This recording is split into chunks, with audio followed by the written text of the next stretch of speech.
Love this podcast? Support it and sponsor today. Simply head to ozcastnetwork.com for details. There are so many legends out there in SA working to stop the spread of COVID-19. Today we are joined by someone in a profession that you might not think about straight away when it comes to the COVID response. Today we are chatting with Protective Security Officer Sarah Henderson. Welcome. Hello. Hello. How are you, Sarah? All right, thanks for coming in, mate. Look, I just wanted to start things off with just basic. What is a PSO and what's the training like to become one? Just for anyone out there that might not know. Yep. So PSO stands for Protective Security Officer. We work for the South Australian Police. At the moment, I'm deployed in the COVID ops duties, but there is other duties that we do throughout PSSB. And so in my role at the Medi Hotels, at the moment, we have a lot of different duties, and we've also been going to the border recently to assist on the checkpoints for people coming through into the state. So with the training, we have a 9-week course where we're trained in the driving, because we drive around protective security fleets.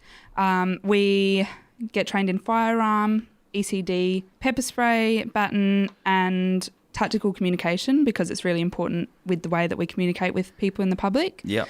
And at the training, we're really supported by our teachers. They're really great. They're SAPOL members who are at the academy passing on their knowledge. And I found that even though we're there as PSOs instead of SAPOL cadets, they spend a lot of time with us, and we're given everything we need for the job. That's excellent. And do you get paid to do your training as well? Yeah, we get paid for the whole 9 weeks. How good is that? Pretty good. That's I not don't bad. get paid for any radio training, Dave. I don't know about you. Oh, she sounds like a badass as well.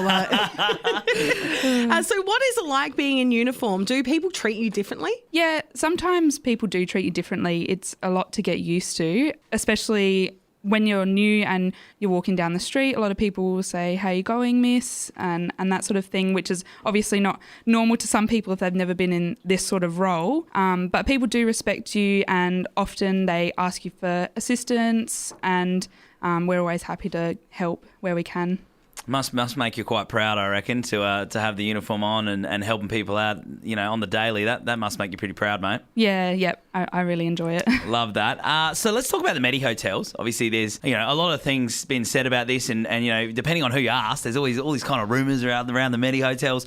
What kind of jobs do you do though in the Medi Hotel, and how does it look for you? Yeah, so on a daily basis at Medi Hotels, we have different shifts. We do day shift, afternoon shift, and night shift, and with those different shifts, we have different roles. Sometimes during the day, we do lots of compliance checks where we call all of the guests who are quarantining, and we check to make sure they're okay, see if they need any help with anything, because obviously it's quite a challenging time having 2 weeks in a hotel room, and a lot of them are on their own. And we also patrol the perimeter. We check to make sure all the exit points are safe.